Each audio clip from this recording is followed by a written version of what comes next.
Welcome back. Thank you. Thank you to the Couples Money Revelation podcast. I appreciate you joining us today. And today is a very, very special episode. As I promised you guys last week, I was going to have a couple amazing people coming up. And today I have Austin Black from Freedom Money Coaching with me today. And he is another financial coach that we met about a year ago in one of our coaching groups and really just kind of hit it off. And similar type of coaching styles that we have, and we have a really fun topic tonight to talk to you guys about. But Austin, why don't you introduce yourself first and tell us a little bit about you? Yeah, Brian, it's so much fun to be on a show and talk with other financial coaches because this is kind of my jam. This is what I love to do every single day. I've been coaching for about 4 years now with Freedom Financial Coaching and helping couples overcome their fear and frustration of money management so they can take complete control of their money.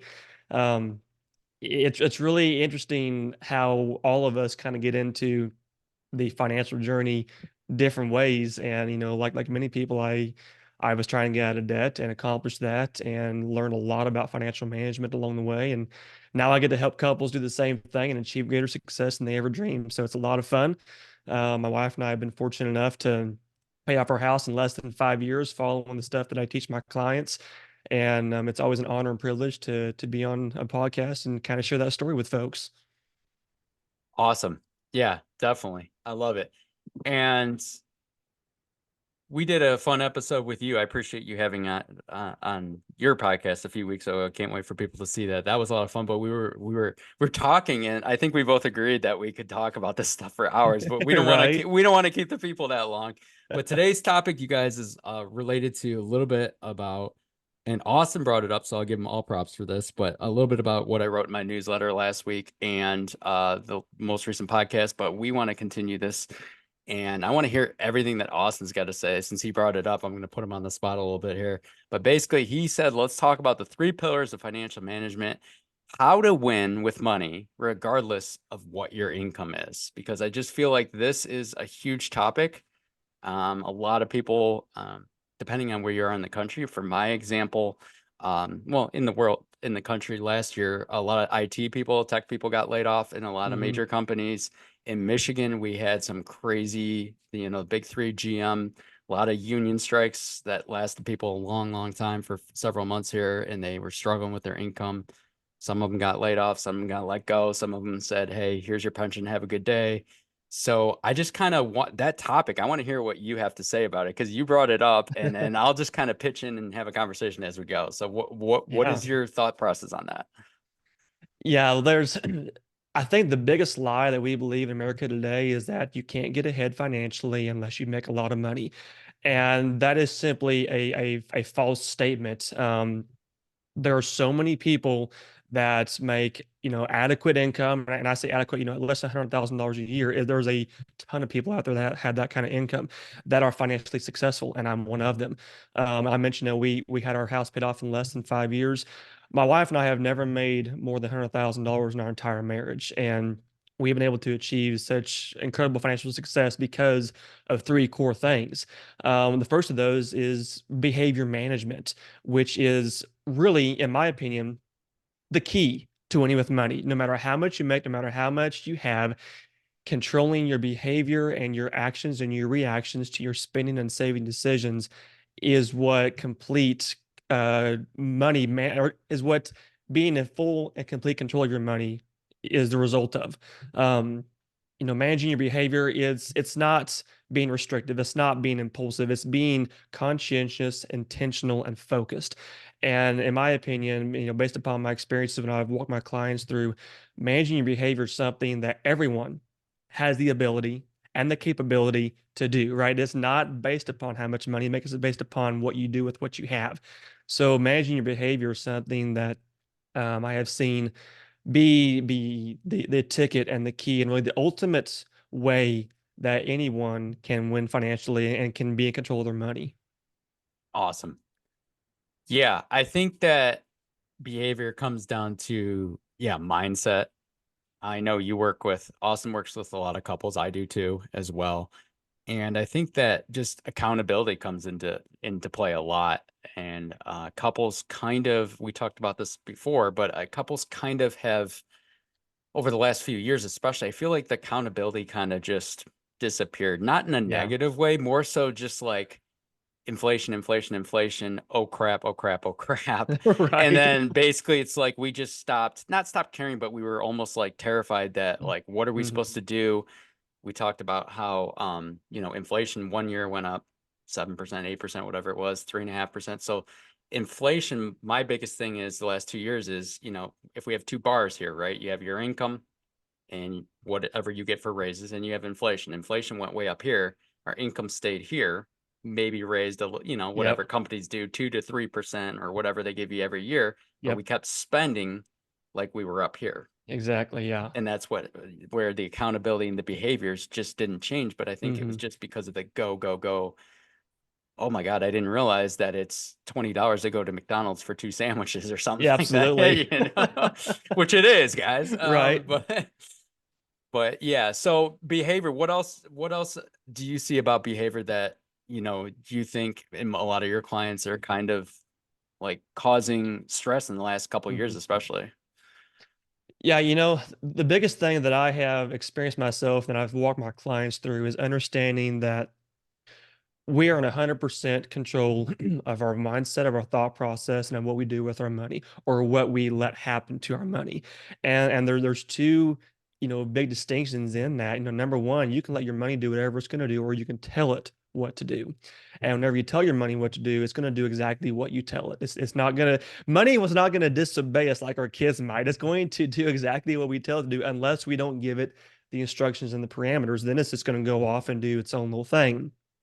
Managing behavior, it's really not hard because it's 100% based around what do you decide to do.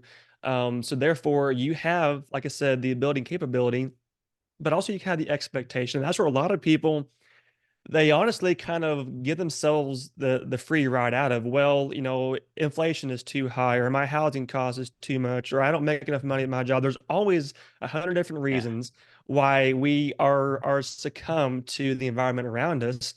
And the reality is that's your choice to be in that environment. And that sounds harsh, I know, to a lot of people, but whenever we look at all of our choices on a daily basis, right? We choose to wake up and get out of the bed in the morning. We choose to brush our teeth or not. We choose to eat breakfast or wait until Hmm. lunch. We choose to drive to work at 80 miles an hour or 55. We choose to do all of these things throughout our daily life that have an impact upon the future and the success of our life. And money is no different from that.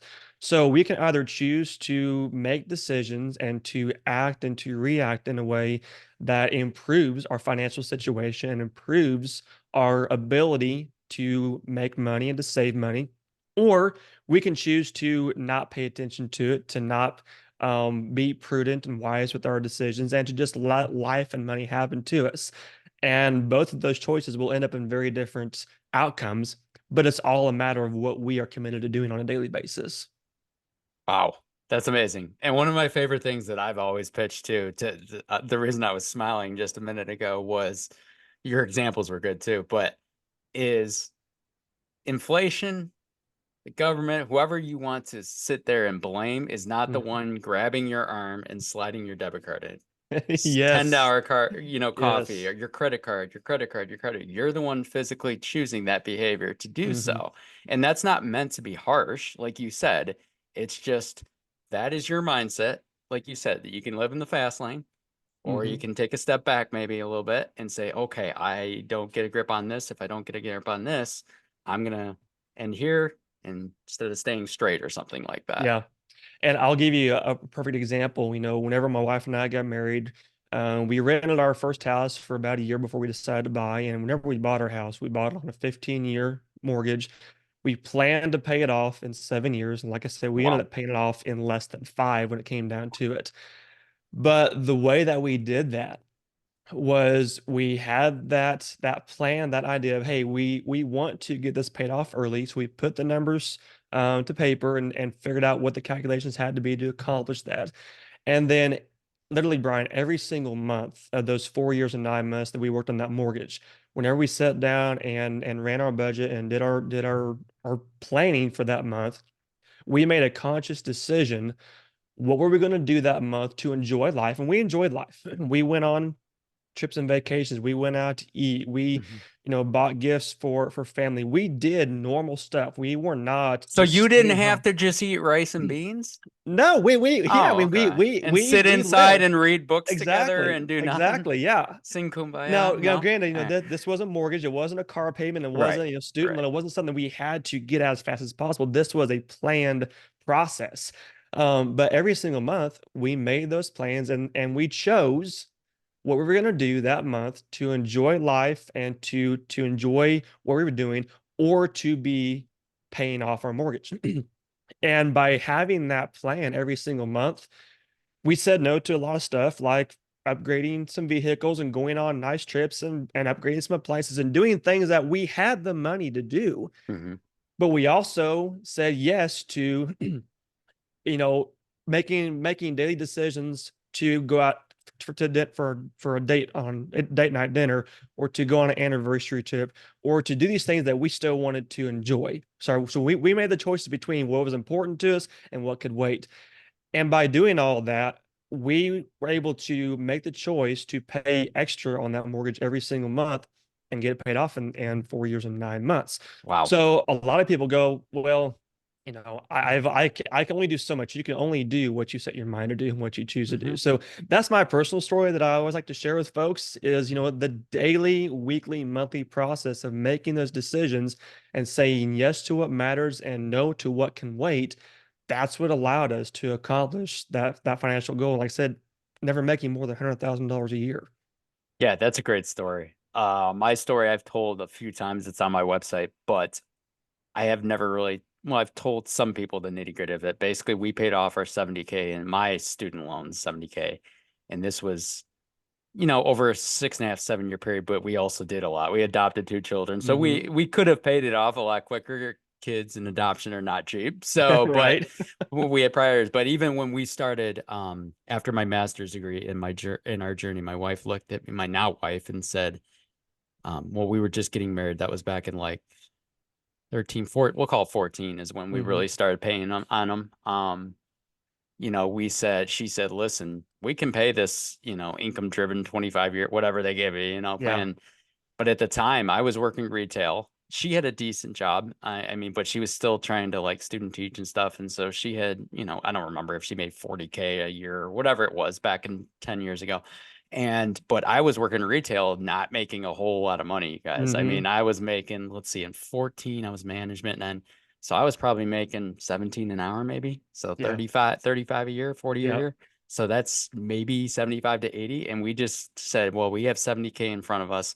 We want to adopt two children because we had not adopted at that point. Hmm. We got to just turn on the tire. Like we Yeah. just went and we said, hey, anything extra that we have from saving and stuff. Now we had a little bit of help from her grandma leaving her money, but we didn't have that much. And I guess the point is we didn't make that much money and we were able to pay it off, Hmm. and adopt two children and upgrade a car, not to a new one, but like it's Right. up that was like in the middle. We needed a new used car at the point and Yep. in that journey too. And it can be done. It's just it's a lot of behavior. It's a lot of, hey, can I change my life even for the next year? I think I told you this quote a while ago, but Hmm. like even for the next year, so I can live my future how I want to live it, and it's gonna be Absolutely. saying some no's, like your friends saying, "Hey, let's go have dinner." Just be like, next time, maybe next month. We're not gonna like nothing against you Well, guys, and the wild thing about it, because I've experienced this too, a year seems like a long time for until a you lot of think people. about a decade and a Yeah, lifetime. And then you're like, holy smokes, 12 months is a blink of an eye. let's do So it. if we can, both from the committing to make a change for 12 months, also to realizing that this is not a long amount of time at all, and you can accomplish that. Because there's so many people that feel like they're going to be in debt, or for years, or it's going to take 10 years to build up their savings. It's going to take X amount of time to pay off their car. And the reality is we can either think fast or go slow. Hmm. And whenever we put our mind to a decision, like you said, to change something for a year, it's going to seem like a long amount of time to do that until you realize I could cut my time in half if I do that, right? I could go Right. from Right. taking, being 5 years to pay off all my debt to now doing it in 2.5 or 2 or 18 months. Mhm. So we give ourselves way too much grace and not near enough credit for what we could accomplish in a year's time whenever we realize how short of amount of time a year actually is. That's a great point. Great point.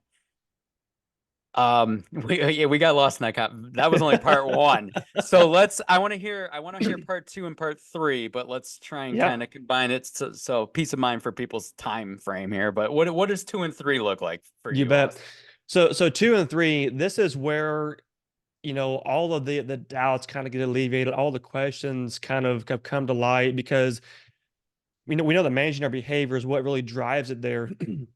But there's some folks that are gonna have a hard time deciding, okay, I am capable of doing this because I've got a spouse that's going to work with me, or I've got enough systems in place to make this happen.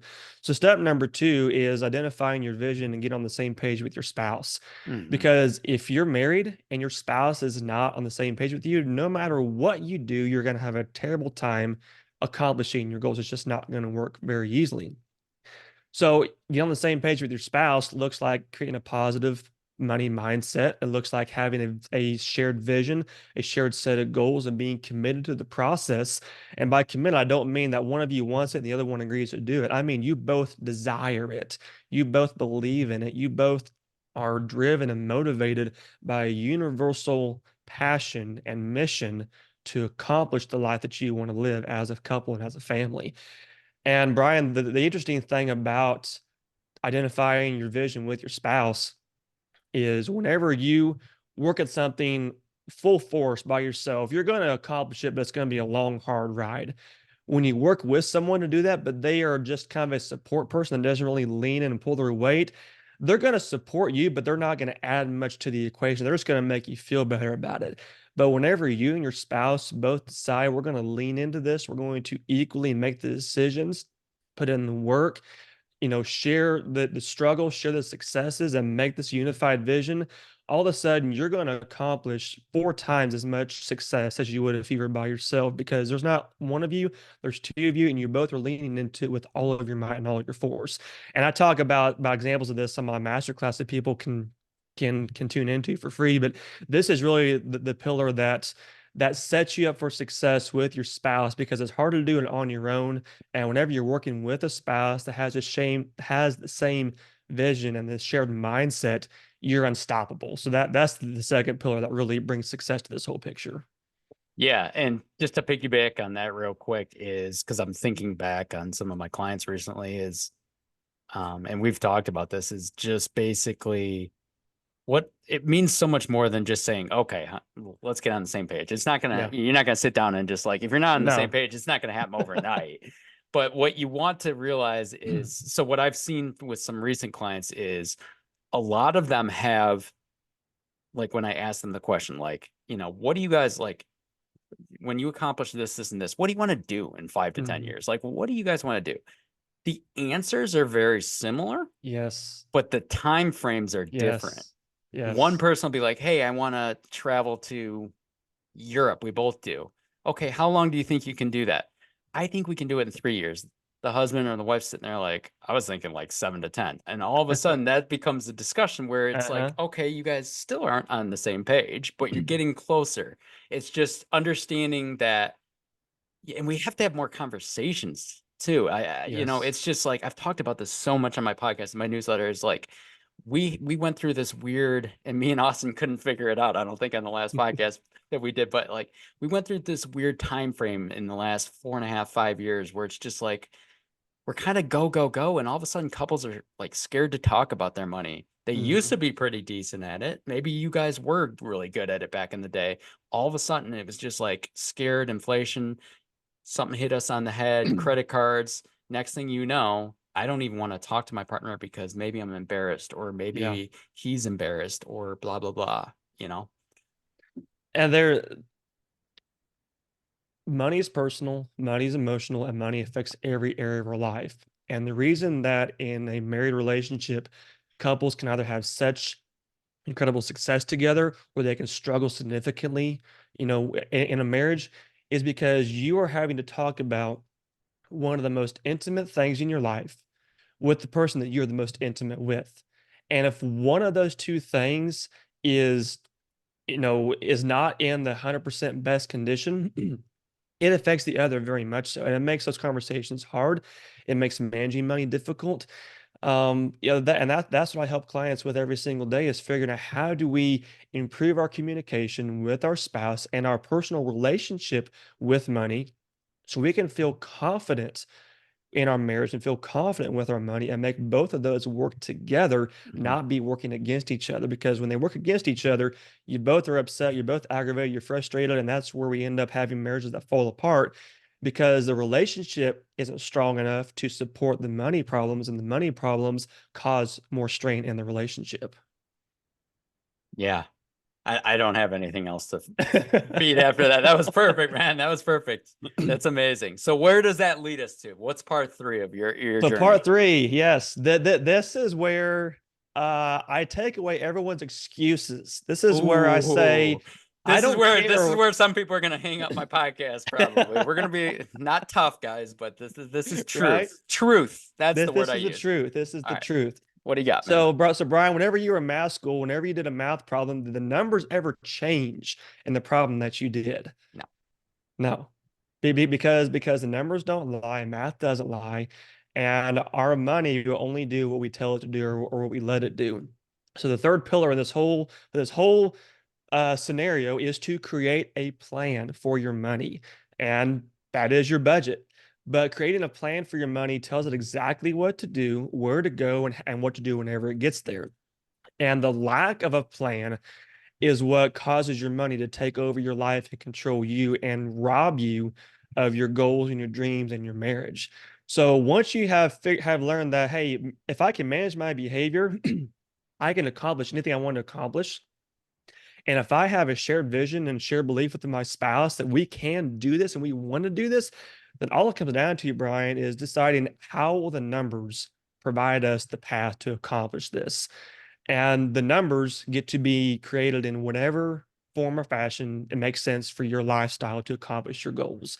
So whenever you create a budget, you create a spending plan, you get to tell your dollars what their job is.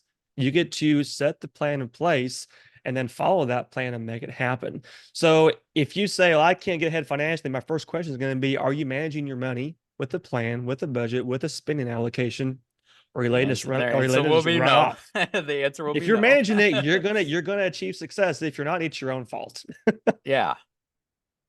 Yeah, absolutely. What do you so what would you say to people that said, "Hey, I've tried a plan. Um I had a plan going and then something happened because life happens. I Yeah. had an example, of someone, one of my clients from previous years that was like, "Hey, years ago I did it. I had this all together. Mhm. Life happened, divorce or whatever it was, and basically I fell off the wagon." So what would you say to those people that said, "Hey, what if I fall off the wagon? What if my awesome plan turns into mush for a minute? How do I get back on? Do I recycle back to step 1 and 2 or what?" Yeah. So a plan done right is always able to be flexible and to be adjusted and to accommodate whatever life throws at you. But if you set a plan and leave it and don't ever come back to it, it's Mm, not going to keep working for you. mm, So every time that someone says, "Well, my plan doesn't work," it's because they didn't change the plan when everything else started changing. They expected it to be the ultimate the deciding factor. And reality was mhm. their life wasn't the same. Their money wasn't the same. They had to make different choices and manage their behavior differently to keep up with life. And their plan got left in the dust.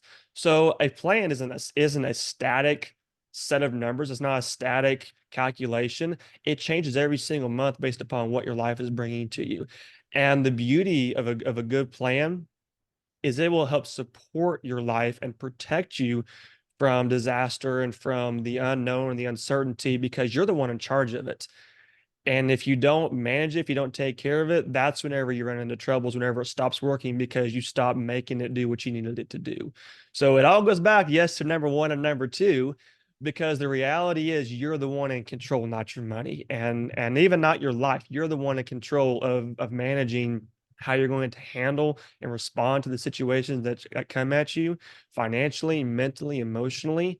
And whenever you believe in your ability to do that, then you're always going to come out on top because you're committed to being in charge and of making everything else respond in a way that you can be in control. You're making my job easy today, man. No, no. But what I would say, you guys, to that, everything he just said, you basically just described the last 2 years for people with this Yeah. inflation is like we kind of just kept going, right? And so Mhm. maybe you did have a great plan 2 years ago, and you Yeah. were like, man, we're cruising, COVID is over basically now, or whatever, our money's good and stuff. But we didn't change the plan. You got to Mhm. make a change, and people hate change. I get it.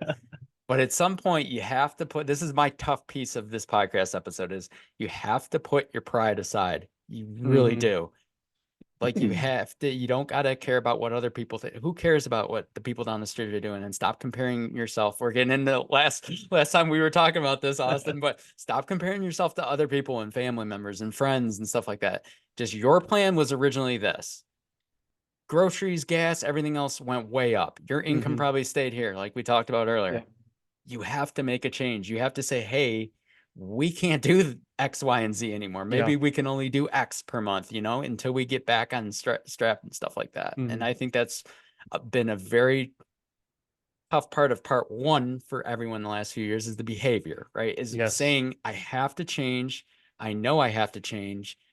Not that I'm not willing to change, but like, how do I change? Now I'm Yeah. completely way behind because I didn't change quick enough, Yep. you know? Absolutely. Yeah, and that's the beauty of working with a coach or someone like me is, there's so many times where it's really hard to see where's the hole, where's the gap, and what does need to change. Because whenever you start out, you only see what you are doing on a daily basis. You don't see what someone else is doing, or you don't see what the outside perspective is. And then you also don't know how to adjust and how to adapt Mm. because there's only so much that we can tell ourselves is wrong before we don't want to admit it. There's only so many things that we can know we're doing right without being encouraged and motivated. So whenever you work with a coach, that's someone that can show you here is the 3 steps that you can do. Here's where you're strong, here's where you're weak, and here's how you can improve that. And I've done a lot of things on my own in my life, and every one of them took me longer, cost more money, and didn't achieve the result that I really hoped for. And as soon as I found someone that had been there, done that, and can show me the ropes and give me the steps, everything got better, faster, and I ended up making or saving more money in doing that. So it's a process that if you're willing to go on with someone, you're going to win every time. If you're scared, that's a good sign because it means that there's something better out there. You just need to take the step to do Usually it. when you're scared, it's time to make a change. That's Yeah, the best part. yeah, So, absolutely. well, that was awesome, guys. Thank you for coming on today, Austin. This was amazing. I hope we had a good, like, me and Austin could keep going. So we're gonna cut each other off right now, you guys, because I know I respect your time. Um, but yeah, basically, yeah, there's 3 steps. I like those 3 steps. I think that if we all make a little bit of changes and have the willingness to change a little bit, Mhm. I think that we all can get back on the tracks if we're not right now. Absolutely. And Brian, I just want to leave your audience with a couple ways that they can get in touch with me and kind of Yep. learn more if they That's what want I was to if just they gonna want to get ask. How can involved. they get a hold of you, man? You bet. So, I did a kind of a synopsis on this, but if folks want to take a deeper dive into this, I do have a free masterclass on how to become debt free and achieve financial security without the need for a huge income or restricted lifestyle. They can sign up for that class, or they can also just book a free discovery call with me. But they can access all of those resources at my Linktree accounts. That's Linktree/Freedom Money Coach, and I'll be sure that you have the link for that. But those are the ways that I can help people. And if they want to follow the Heart of Money podcast and hear your episode on there, they can do that as It's well. So it's a coming lot of soon. fun. Coming soon. Coming soon. Well, yeah, and I will drop all the link or the link tree, whatever you give me in the comments and everything on YouTube and Spotify and everything else, so everyone can get a hold of you. Thank you again for coming on, Austin. And you guys, we will see you on the next episode of the Couples Money Revelation podcast. Have a good Thanks so night. much, Brian. I enjoyed it. All right. Bye.